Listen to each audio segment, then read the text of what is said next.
Hello, my name is Mayella Almazan. I am a transpersonal therapist and the founder of Yo Soy Gaia, which in English means I am Gaia. And today I'm going to talk about the postpartum practices that come from Mexico, where I come from, and how I came about this knowledge, this wisdom, was through my work as a family constellation facilitator. I look at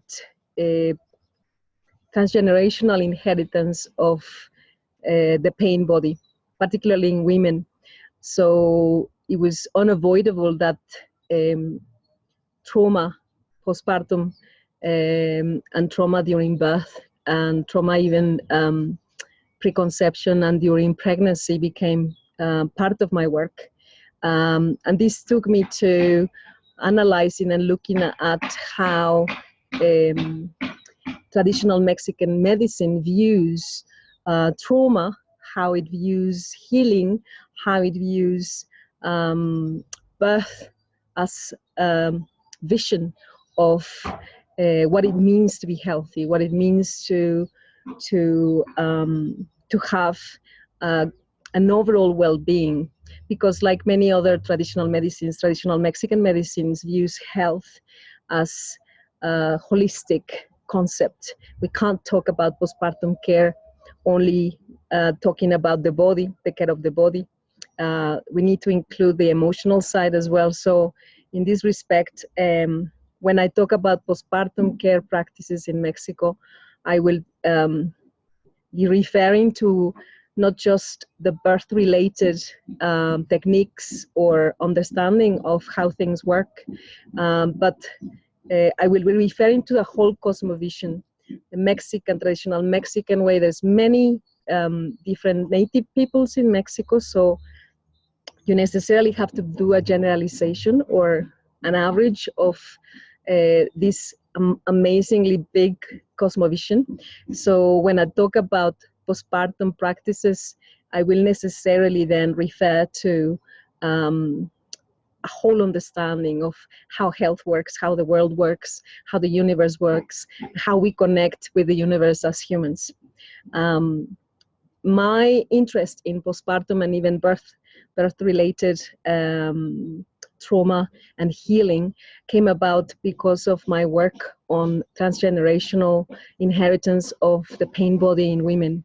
So the more I work with women, the more the issue of trauma during pregnancy, during birth, postpartum trauma, or lack of care even, was clearly having an impact on the women that came to my workshops and to my consultations. So inevitably, I became interested in looking at how our native peoples would have seen or would have understood what it meant for a woman to be depressed or unwell after birth.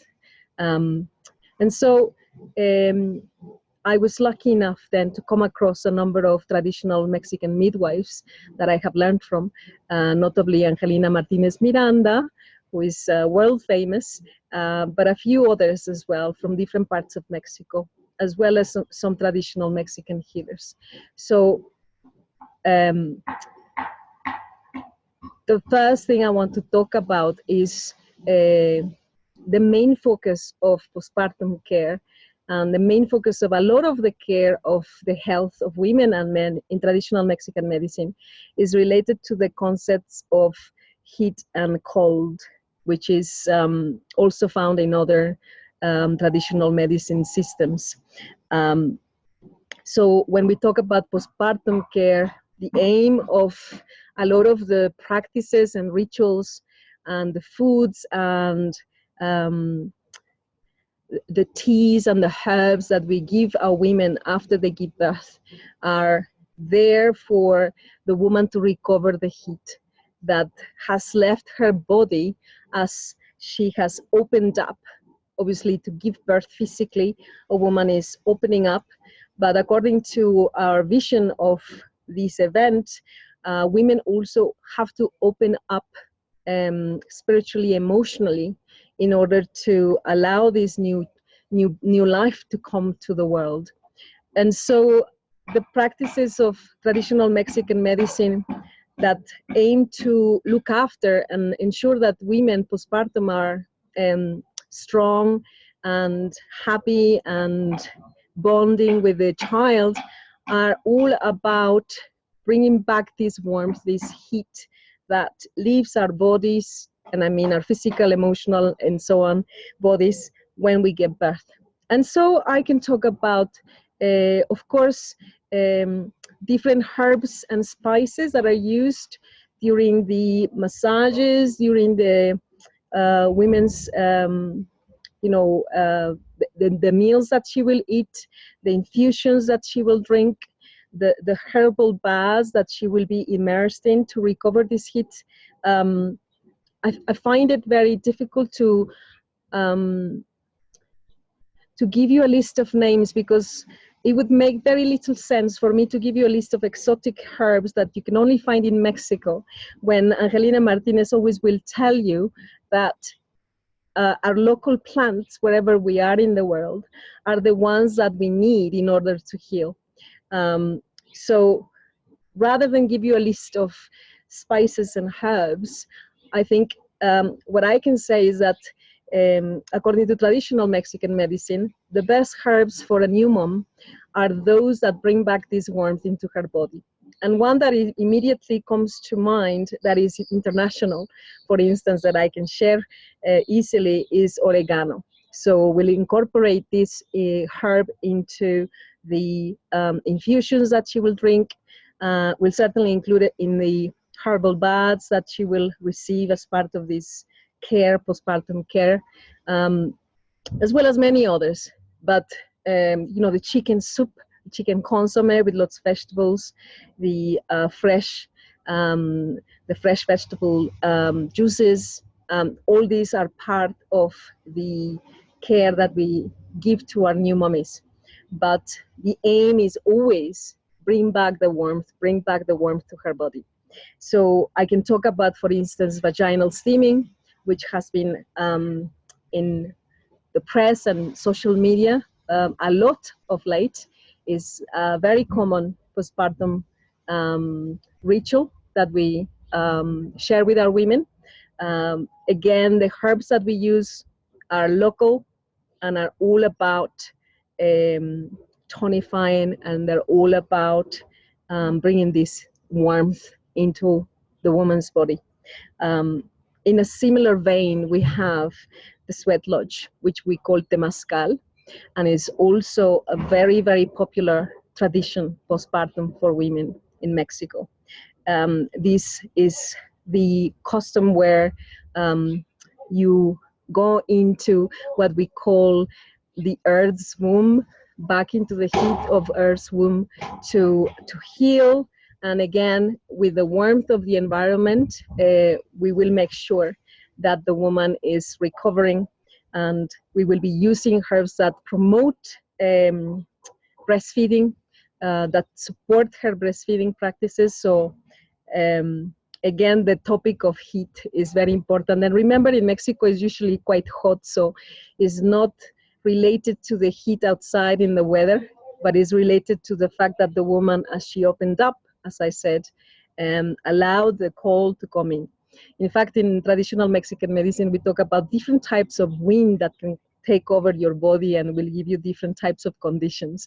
But this is outside the remit of this talk. But just to give you an idea of how important it is to identify the type of cold, and the fact that the cold that comes into a woman's body will be responsible for a lot of the ailments should we not carry out these practices.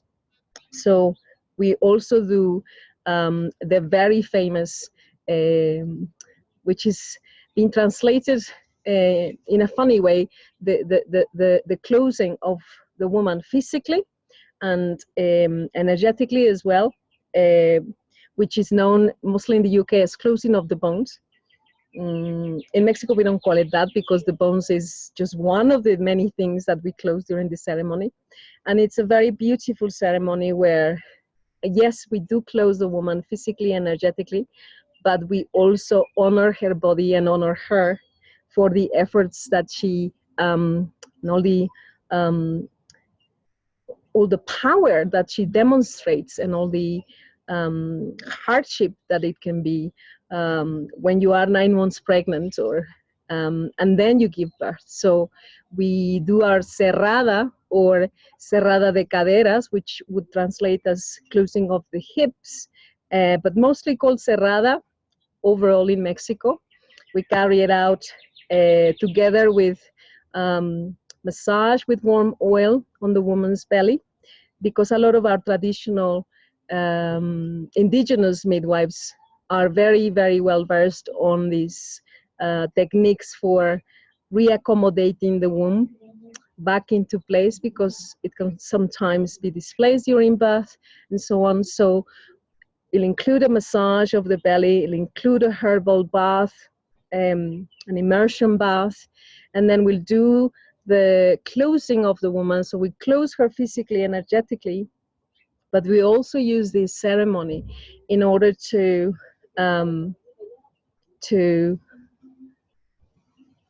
honor her as a mother, regardless of whether it's the first or the 10th child.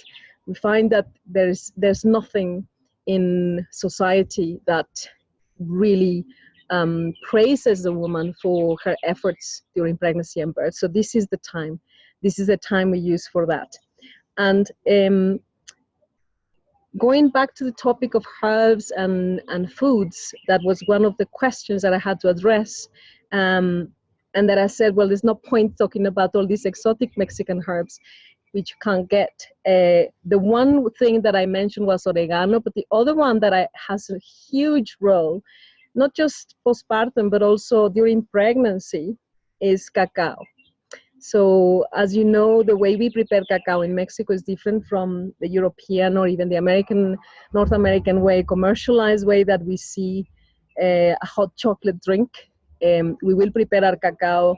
It's always water-based. It's always infused with herbs.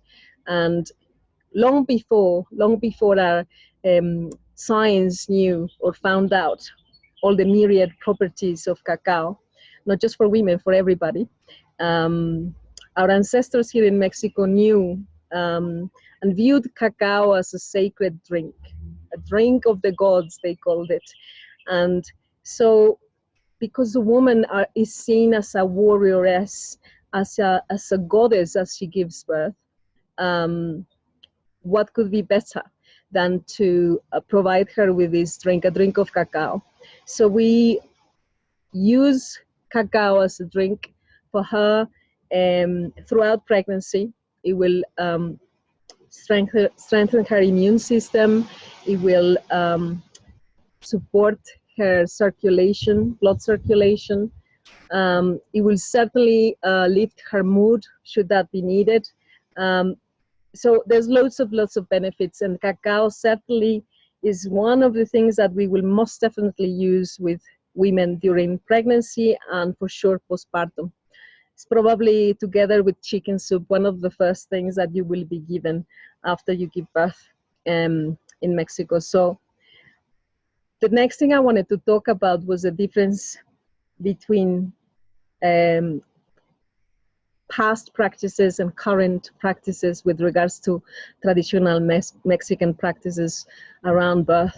Of course, when we talk about practices such as the ones I mentioned, you will find them for sure being very, very actively carried out in remote places, in rural areas. And many times this is because traditional medicine may not be actually available to women in some of these parts of Mexico. So your traditional midwife here has a very, very important role, and will be providing you with all these gifts for care postpartum. Modern women in urban areas for a long time have been completely detached, and in Mexico perhaps we would have even seen some of these practices as antiquated or unnecessary. But I think there's change. There's a lot of change in the air in Mexico, and women are going back to this more and more as current science and hospital-based treatment has proved to be insufficient and sometimes even damaging in some cases, unfortunately. So it's more and more we gave away our power, or we gave away the care of our new mummies to science in hospitals.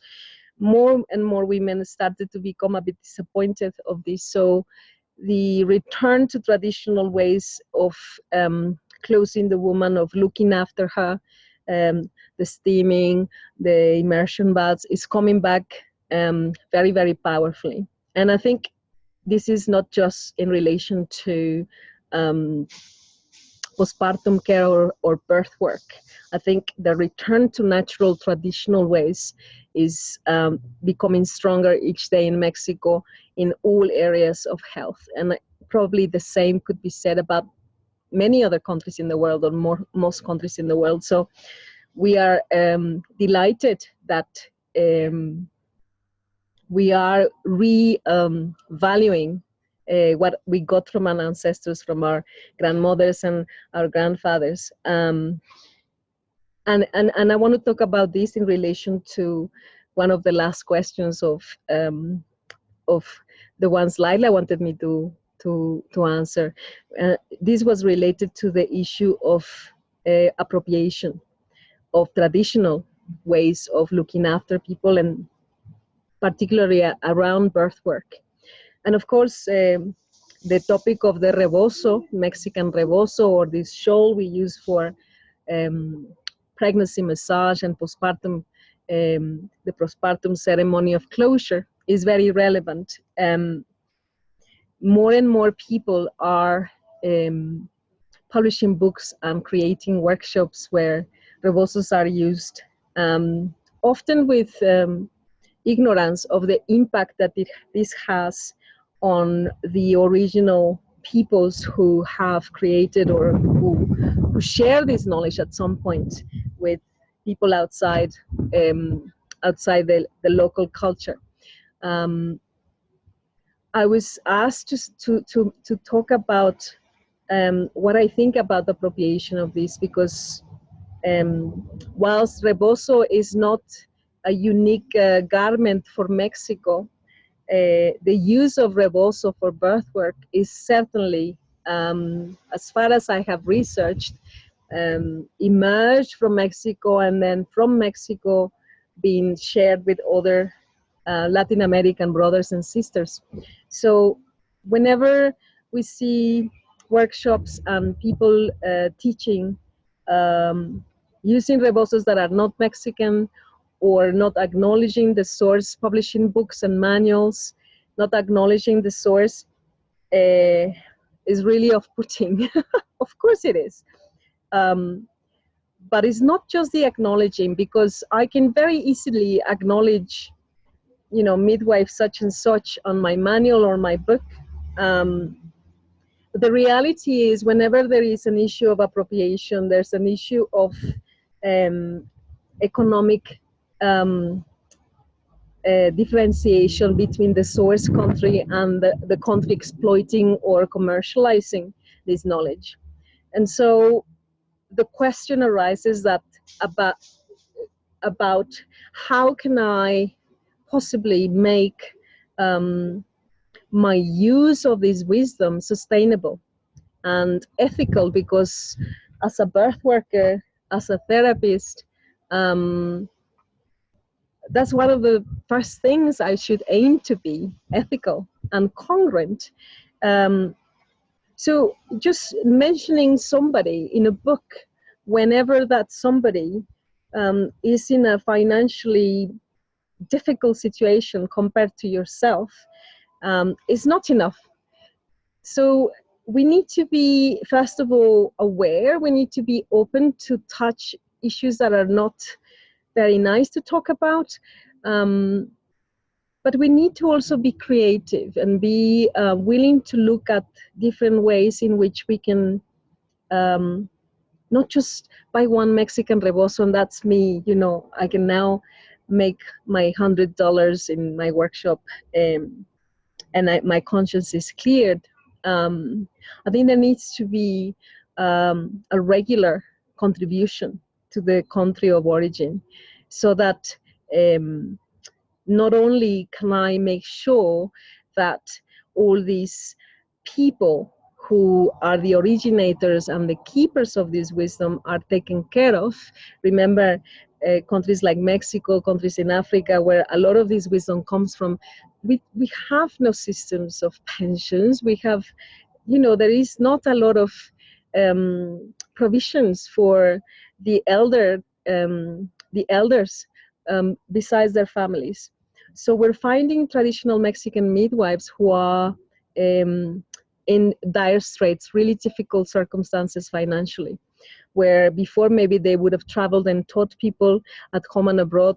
Now they're finding themselves stuck at home with very little money and very little everything else. So how can I make sure that I can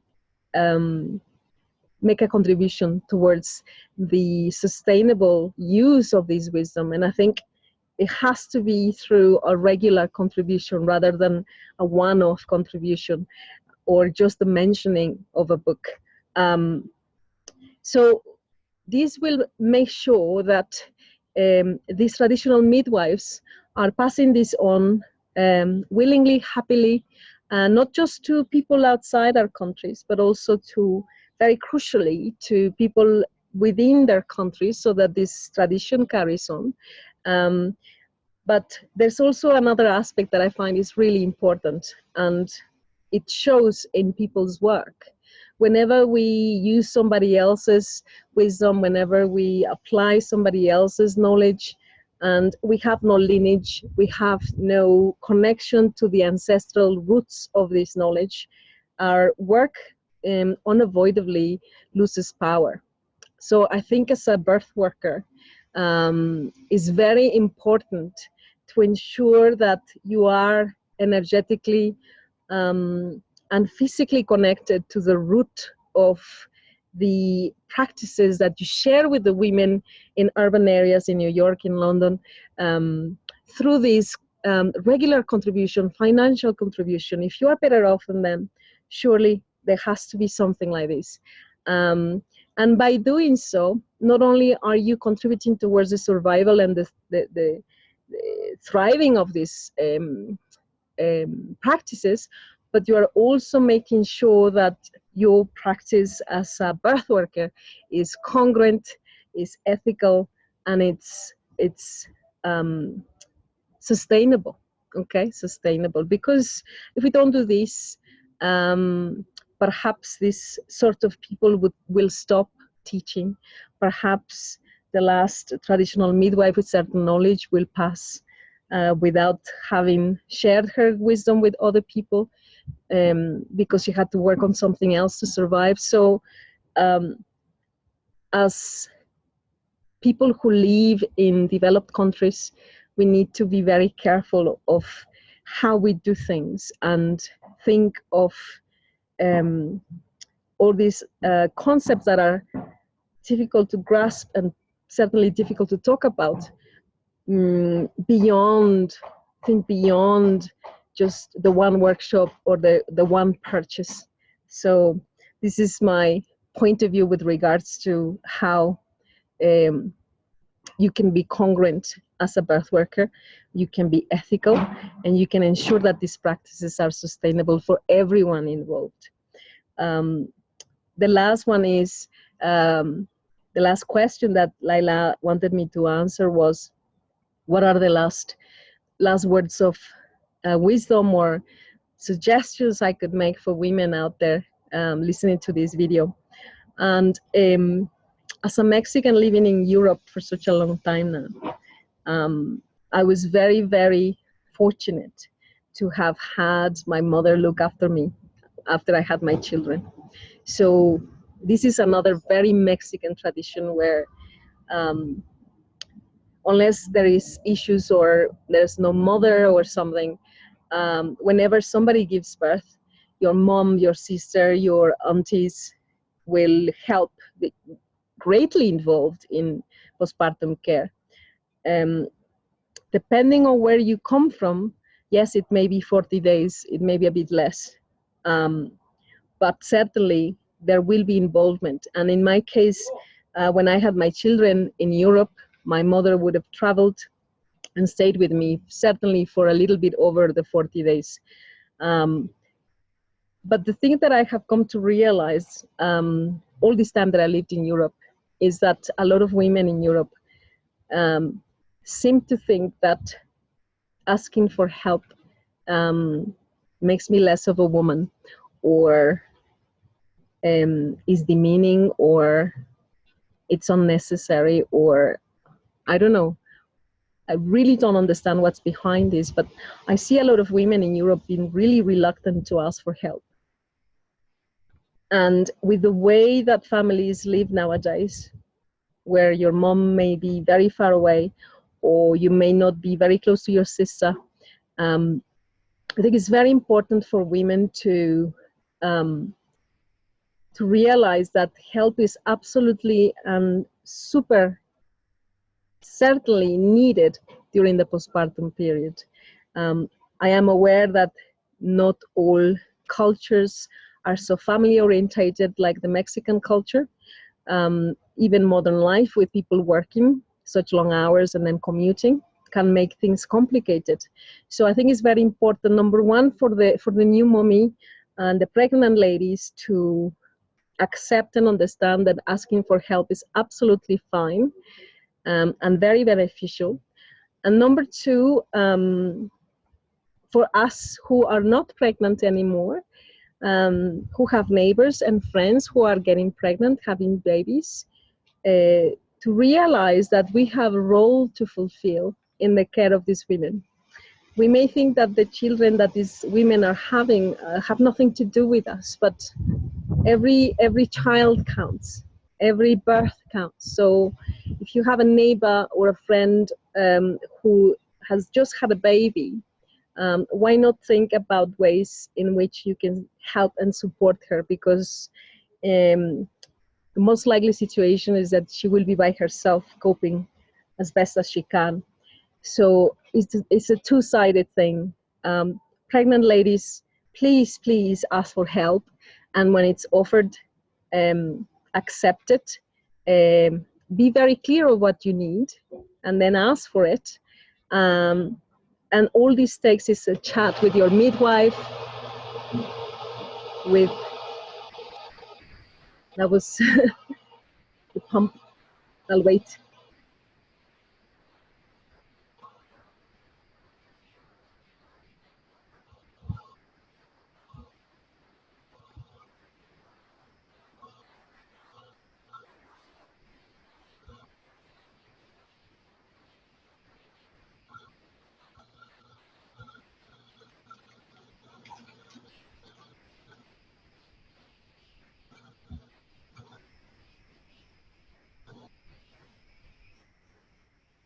Sorry about that. And how can a woman know what she needs during postpartum? If you don't have a mother, auntie, or someone nearby who has already had children, have a chat with your midwife. Have a chat with a doula. They can certainly tell you. Look at your lifestyle and tell you, I think you'll need help here, you need help there, and then ask for it. As your friends, as your colleagues at work, you may be surprised, as your neighbors. Certainly, make your life easier. It will be worth it. You will be stronger. You will bond with your baby better, and everything will be happier. Your husband, your partner will be happier too. So that's my contribution. For what else to say to finish this. Thank you, Layla, very much for inviting me to this wonderful event. I hope that many more things will come after this, because this is the beginning of spreading the word, how people do things differently all over the world with regards to postpartum. The main thing is the postpartum period is very important. And this is what the message is coming across with all these speakers. I wish everybody else much success with their talks, and I look forward to seeing you again in the near future, Layla. Thank you very much. Keep well. Hello from Mexico to everyone. Bye.